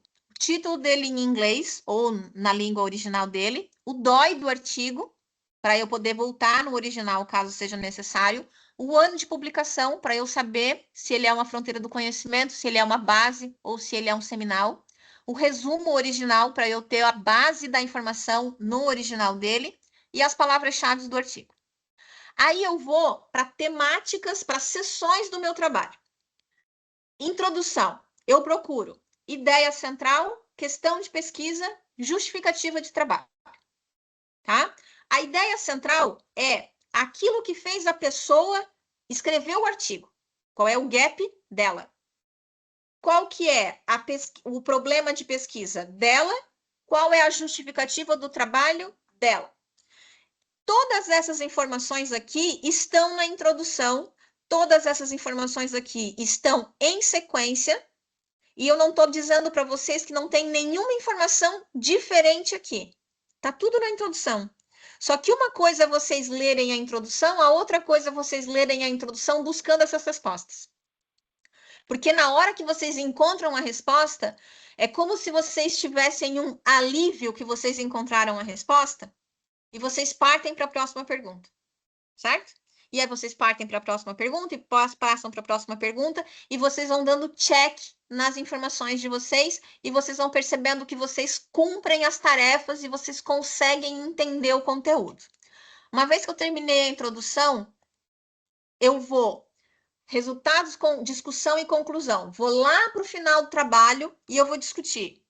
Aí aqui, ó, tipo de pergunta que é cara que professora que fez isso aqui, tá? Isso aqui é típico de coisa de professor. Enumere resultado do trabalho. Me dá quais são os principais resultados do meu trabalho. Não precisava, mas eu faço as minhas alunas fazerem isso porque garante que elas entendam que elas estão trabalhando. Aponte coisa que ela corroborou o trabalho, que ela refutou, literatura. Porque eu quero que elas entendam o que significa refutar e corroborar a literatura. Vocês podem deletar isso do trabalho de vocês. Implicação da pesquisa, sugestão de pesquisa, limitação de pesquisa. Está tudo nas considerações finais. Mas é muito mais fácil ler direcionado do que ler sem nenhuma base do que vocês estão fazendo. Li resultado, conclusão, discussão, volta um pedacinho para a metodologia. Qual a estratégia, quais as variáveis ou os construtos, qual o campo, qual o passo a passo. Eu entendi basicamente a metodologia, volta um pouquinho, fundamentação teórica, principais definições, outras informações relevantes, como é que os construtos se relacionam. Depois que eu faço isso, eu faço anexos, alguma figura, algum quadro, alguma imagem que me chamou a atenção desse trabalho, para eu guardar essa informação também. E aí eu tenho alguns modelos, tá? Eu posso mostrar para vocês os modelos que eu tenho, mas eu vou mostrar para vocês o que a gente está usando hoje, tá? Que eu acho mais vantajoso para vocês do que... Vocês estão vendo um formulário do Google? Sim. Ótimo. Esse daqui é o nosso padrão, tá? O que a gente fez? Durante muito tempo, a gente ficou num embate no grupo de pesquisa, porque tem gente que gosta de escrever no Word, tem gente que gosta de escrever em Excel. E aí a gente não conseguia chegar num padrão do que a gente fazia de fichamento, porque a gente trabalha de fichamento de forma compartilhada, né? Eu faço os meus fichamentos e eu compartilho com a Thalita, que compartilha com a Juliane, que compartilha com o Davi, que compartilha com o João, certo? E aí, como cada um fazia o seu modelo, um Excel e um Word, a gente se perdia no nosso modelo. Até que, no semestre passado, um aluno em sala de aula, eu conversando sobre isso em sala de aula, um aluno falou para mim em sala de aula, por que a gente não fazia no Google Forms? E a gente começou a fazer assim. Então, esse aqui é o nosso padrão, ó. Isso aqui é um Forms criado, tá? Todas as minhas perguntas estão aqui, ó. Título, deixa eu botar no modelo de visualização. Título, DOI, ano de publicação, resumo, palavra-chave. Aí eu vou ter que botar escrever para vocês enxergarem. Aí vai, introdução, a ideia, o objetivo, a justificativa, os resultados, onde corrobora, onde refuta, implicação, sugestão, limitação. E assim ele vai fazendo, vocês estão percebendo? E aí, à medida que ele vai, que as Não tá pessoas na vão... tela para mim. Não tá Oi? mexendo a tela. Para mim não tá mexendo a tela, para os outros estão mexendo? Não? Então, Tá peraí. parada. Tá do título do artigo e dói do artigo, tá parada assim. Deixa eu mostrar aqui, peraí. Deixa eu abrir. Deixa eu abrir o nosso, então, que fica mais fácil para vocês enxergarem.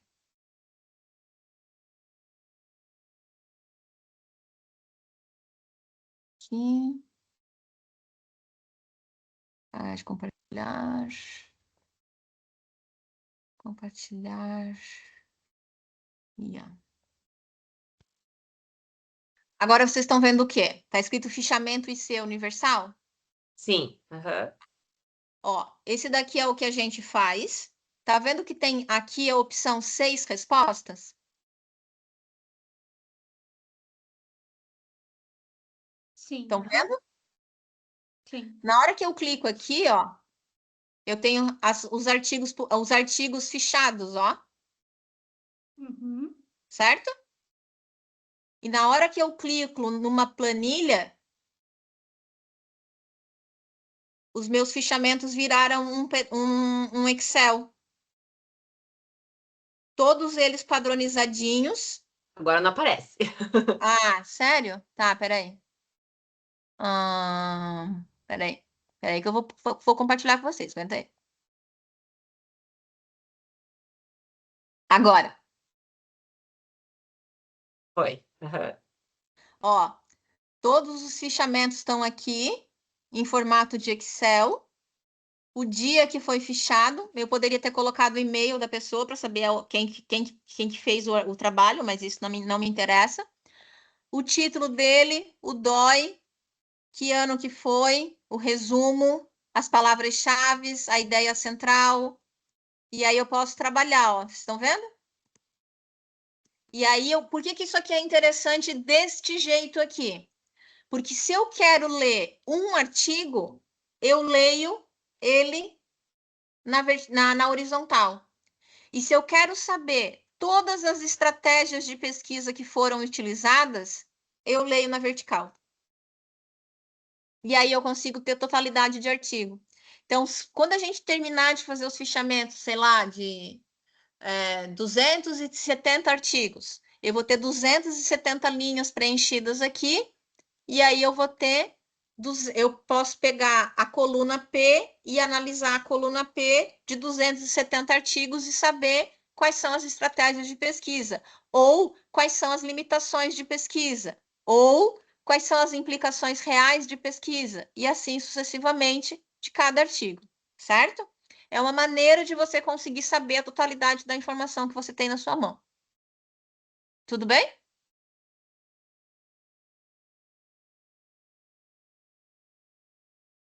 Posso parar de compartilhar? Sim, aham. Então tá. Deixa eu voltar para cá para ver se eu tenho mais alguma coisa. Peraí, não era aqui que eu queria. Sai. Aqui.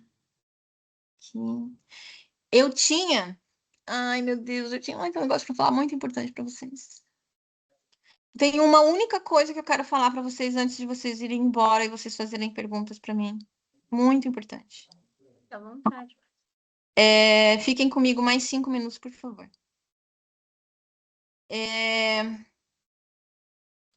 Inteligência artificial. Tá? Deixa eu usar a inteligência artificial e substituir tudo isso que você falou por inteligência artificial, professora? Não, não pode. Tá? Por que você não pode? Porque assim, tem alguma coisa que a inteligência artificial pode fazer para te substituir? Tem. Tem várias coisas que a inteligência artificial pode fazer para te substituir, tá? Por exemplo, você pode dar todas as informações rascunhadas para ela e um prompt e ela organizar as informações para você no formato de um fichamento. Isso ela consegue fazer. E ela faz muito bem isso para você, tá? Ela consegue explicar para você um gráfico que você não entende. Isso ela consegue fazer para você, tá? Ela consegue explicar uma metodologia que você não consegue entender muito bem. Isso ela consegue também, tá? Mas ela não consegue, por exemplo, fazer assim, faço um prompt e esse prompt vai ler o artigo para mim e esse prompt vai fichar o artigo para mim.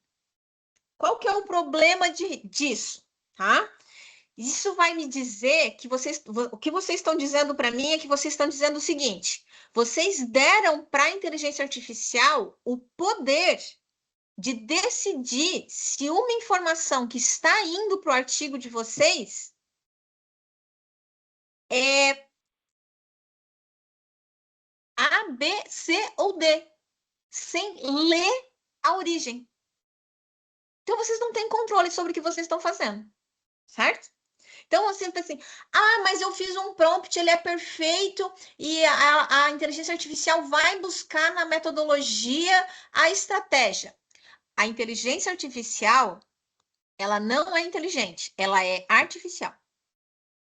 Ela busca a palavra estratégia. Se na metodologia estiver buscando a palavra abordagem, ela já não busca mais. E ela não vai te responder a informação, por mais que a estratégia seja a mesma coisa que a abordagem, tá? Se você perguntar gap e ela buscar com lacuna, já não vai buscar mais, tá? Então, assim, dá para fazer? Dá. Mas tem coisas que você consegue fazer para operacionalizar o processo. para tirar a operacionalização de vocês e jogar para a inteligência artificial. O processo maçante de ler e buscar a informação, isso é pensante e isso é seu. Porque se isso não for pensante e se isso não for seu, a pesquisa não for sua, tá? Não tem como, tá? O que eu tenho para usar de inteligência artificial aqui? O céu é o limite, tá?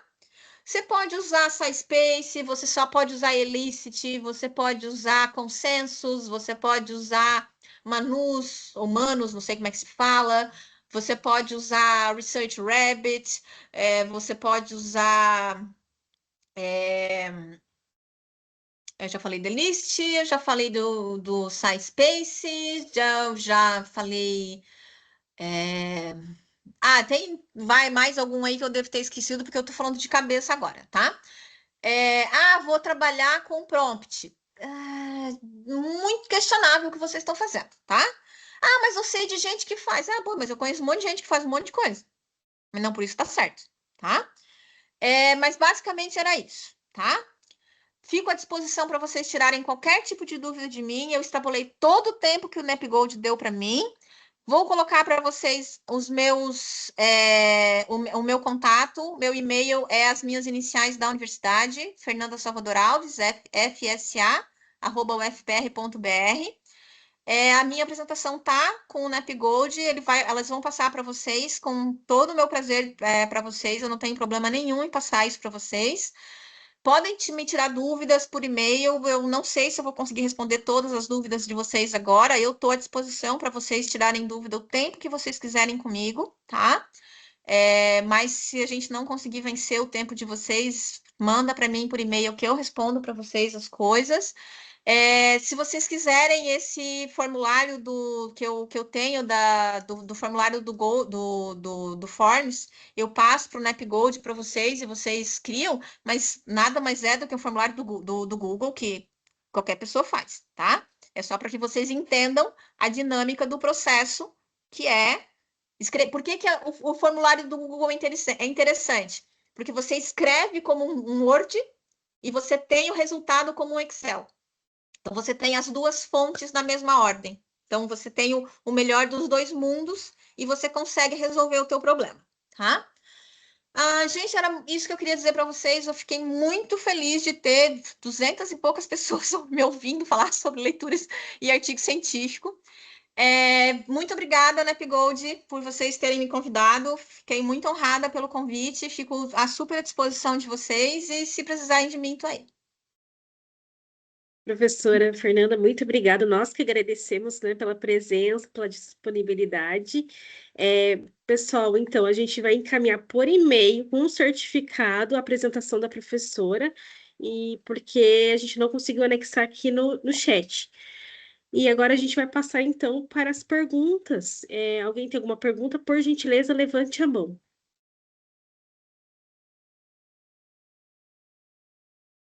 Enquanto não temos perguntas levantadas, vamos para as perguntas do chat, então. Só um minutinho, gente. Tem bastante perguntas aqui.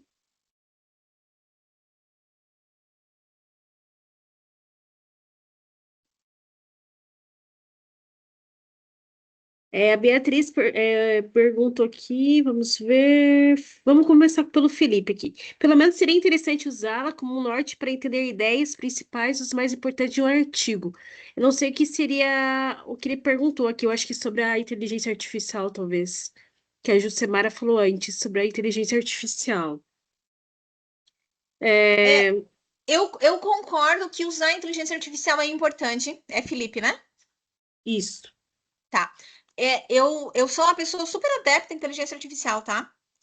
Acho que tem que usar sim, porque eu acho que é uma ferramenta que tá aí que deve ser usada, tá? Mas eu acho que ela tem que ser usada do jeito certo, tá? A inteligência artificial, ela é uma ferramenta. E ela só é inteligente dependendo da inteligência que você fornece para ela. Ela não é ininteligente. ela é inteligente e dependente.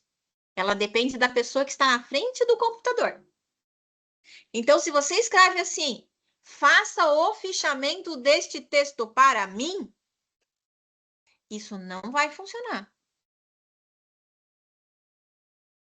Certo? Porque não é assim que as coisas funcionam. Ela precisa de parâmetro. Então, funciona. Ela sabe buscar as informações? Sabe. Mas, assim, primeira coisa, ela vai buscar, e se você não souber, não fizer a leitura antes, ou durante, ou depois, você não consegue fazer confronto de informação. Então, ela vai ter uma leitura rasa do texto, e você vai ter nenhuma leitura do texto. E aí você não consegue confrontar a informação com ela, porque é como se você estivesse discutindo numa mesa de bar com uma pessoa falando sobre futebol e você sabe nada de futebol. Sabe? E aí você vai dizer, porque o Corinthians jogou muito ontem. E você vai dizer, não, porque o Flamengo fez falta. Você não sabe do que a pessoa está falando. Como é que você vai discutir aquilo? Certo? Você minimamente tem que ter a noção do jogo para poder discutir com a pessoa. Não, porque não sei quem, porque não sei que, você argumenta com a pessoa. Só que para você argumentar com a pessoa, que neste caso é a inteligência artificial, você precisa das regras do jogo, e as regras do jogo é o artigo. Então você precisa ler o artigo. Senão você não vai discutir. E aí você vai partir do pressuposto que a inteligência artificial está te dando a informação do artigo verdadeira. E aí, olha, é um pressuposto bem importante que você está dando. Garantir que ela está te dando informação verdadeira. Né? E eu não garanto isso. Vamos então para o Davi. Davi, pode sanar suas dúvidas. Na verdade, eu só queria agradecer, a palestra foi bem esclarecedora. Teve um ponto que falaram sobre IA. Eu sou formado em TI, faço a segunda graduação em psicologia, e às vezes eu acho que essa ideia de IA, para fazer alguns resumos, para fazer alguns textos, tem alguns bem bacanas, mas como ela falou, você não tem como deixar de ler o artigo, porque senão você fica à mercê do que ele acha relevante ou não, e às vezes o que a gente acha relevante nem sempre é o que a IA acha relevante, né? E Com também queria certeza. comentar, teve um comentário que eu fiz em relação ao paywall, porque eu achava que ela tinha sugerido o Scope e o Web of Science, porque eles passavam por alguns paywalls e davam referências, né? Eu sei que existem maneiras de subterfúgios, Não, eu digamos sei quais assim, são as para sair referências que dos você fala, paywalls. Davi, mas é que eu não posso falar isso gravado, né? Não, eu sei. É porque, na verdade, quando eu perguntei era porque o Web of Science e o... Acho que foram 2 ou 3 referências que você falou. É porque eu sei que no portal de periódicos você, se estiver acessando dentro da UFPR, você tem acesso aos textos completos sem nenhuma, assim, da maior parte dos periódicos, né? Não todos. E eu acho isso bacana de usar dentro da UFPR, e tem até umas VPNs que você pode usar para se conectar com o seu login sem acessar. Eu acho isso bem bacana.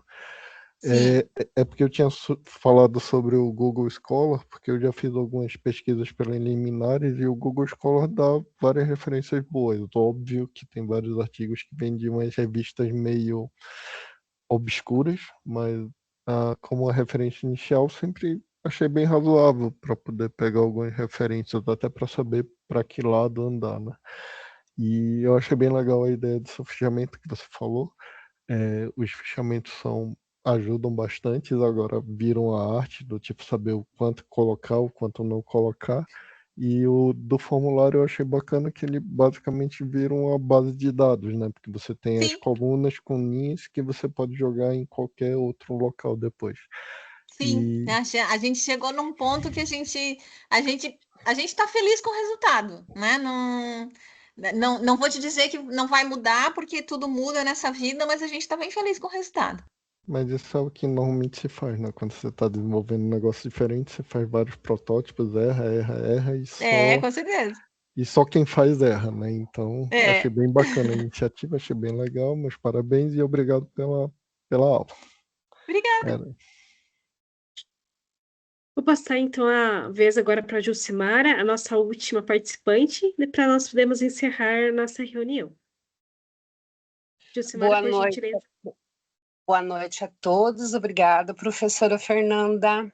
Então, eu tenho uma socialização aqui para fazer para vocês na área, na questão da IA, tá? Eu estou terminando meu mestrado, eu qualifiquei faz 15 dias atrás, tá? E o que aconteceu? Eu usei a IA como uma ferramenta, tá? Eu fiz uma disciplina, eu sou mestranda UTF-PR, eu fiz uma disciplina de IA, tá? Voltada para a questão de ética, né? E eu usei essa IA, eu usei a IA e coloquei ela na minha metodologia. Eu fui para a banca, tá? E a banca me perguntou, aceitou o uso da IA, né? Porque tem bancas aí que tem preconceito nessa questão do uso da IA, né? Então, assim, só socializando com vocês podem até levar a questão da IA, mas vocês têm que explicar o caminho que foi feito com a IA nessa questão de ética, tá? E eu usei isso e me elogiaram nessa questão. Por quê? Porque eu usei na questão de conteúdo, eu usei na questão de ferramenta mesmo para ela me ajudar, porque o meu corpus de pesquisa ele é enorme, né? Então, assim, e ele foi desenvolvido, né? Então, só para questão de socializar. Se você usar ela com questão ética e você usá-la como ferramenta, não tem problema algum. Beleza? Então, tá bom. Obrigado pela oportunidade. Obrigada. Então, só antes da gente encerrar, a gente costuma tirar uma foto depois das nossas conversas, com os cabelos mais Com arrumados, os cabelos arrumados, todo mundo sorrindo. arrumado, sorrindo. Quem, né, tiver à vontade e quiser ligar a câmera, a gente vai dar uns segundinhos aí para nossa produtora de conteúdo, para Amanda tirar as fotinhos nossa. Aí você avisa a gente, Amanda, para a gente parar com a nossa imagem estática aqui sorrindo. Já aviso vocês, tá? Deixa eu alterar a galeria aqui para ver todo mundo. Então, vou tirar a primeira, tá? 1, 2, 3 e...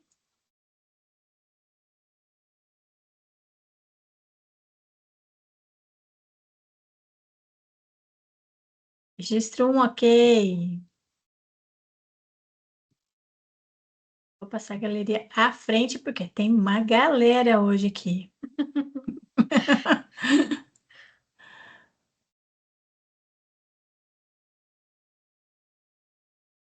Próxima fotinho, próxima turma.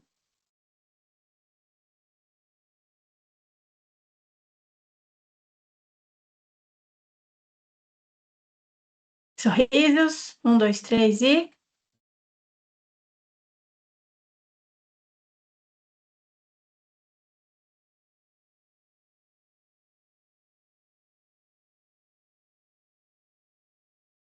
Mais uma.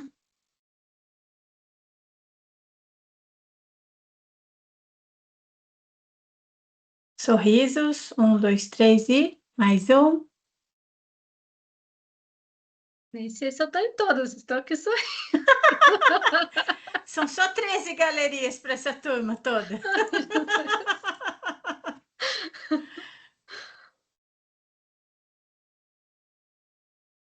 Mais uma galeria, gente sorrindo, bonita. Vamos lá, 1, 2, 3 e...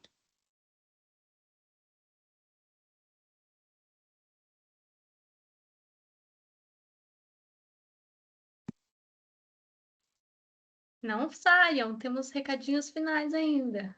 Temos recados Aguenta um paroquiais pouquinho. muito importante para vocês. Fiquem com a gente.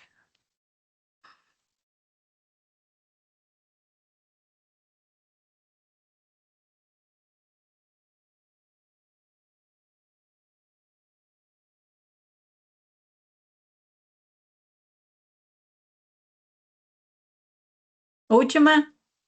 Opa!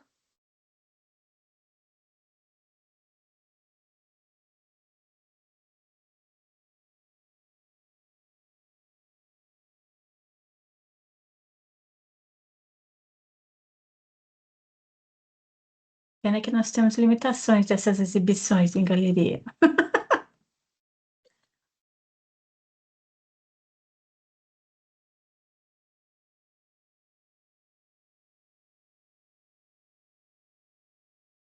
Deixa eu ver se tem mais alguém sorrindo. Peraí, peraí.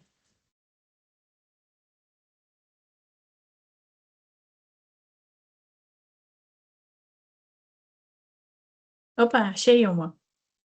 Então, vamos lá. Pode tirar mais uma.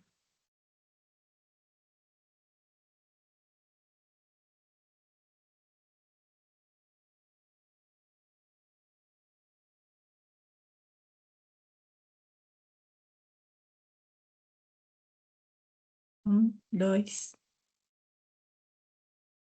Mais uma. Penúltima agora. Estamos quase lá.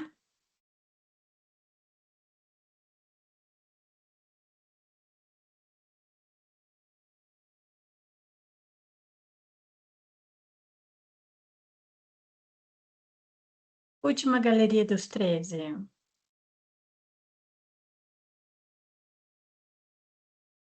Finalizando com sucesso. Último sorriso. Vamos lá, galera.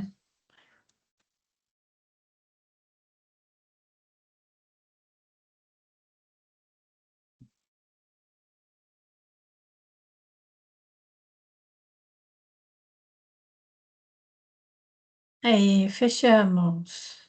Obrigada, Amanda. Obrigada, pessoal, pela paciência nas fotinhos. Para finalizar, então, eu queria primeiro agradecer, né, a professora Fernanda pela aula, por a quantidade de conteúdo rico aqui, que acho que muita gente aprendeu muita coisa aqui hoje. A nossa aula vai ficar gravada, a gente vai postar no YouTube, depois assistam lá de novo, né? Compartilhe aí com os seus amigos, com os seus colegas. O material que a professora Fernanda mandou para nós, a gente vai mandar no e-mail, tá, pessoal? Preencham o formulário que está aqui no chat, que ele vai garantir o seu certificado, o recebimento do material certinho, tá? E agradeço a participação de todos que estiveram aqui com a gente até esse horário. Passamos um pouco do nosso horário, mas acho que todo mundo está satisfeito, né? Acho que passamos do horário aqui com um conhecimento bem mais avançado do que entramos nessa aula, né? Com certeza. Então, muito obrigada a todos. Acompanhem as nossas redes, nós vamos postar sobre a reunião. A gente tem outras reuniões ao longo do ano. Esteja nos acompanhando para que vocês possam ter outros momentos bons também. Então, obrigada a todos e até uma próxima. Tchau, gente. Foi um prazer. Tchau, tchau.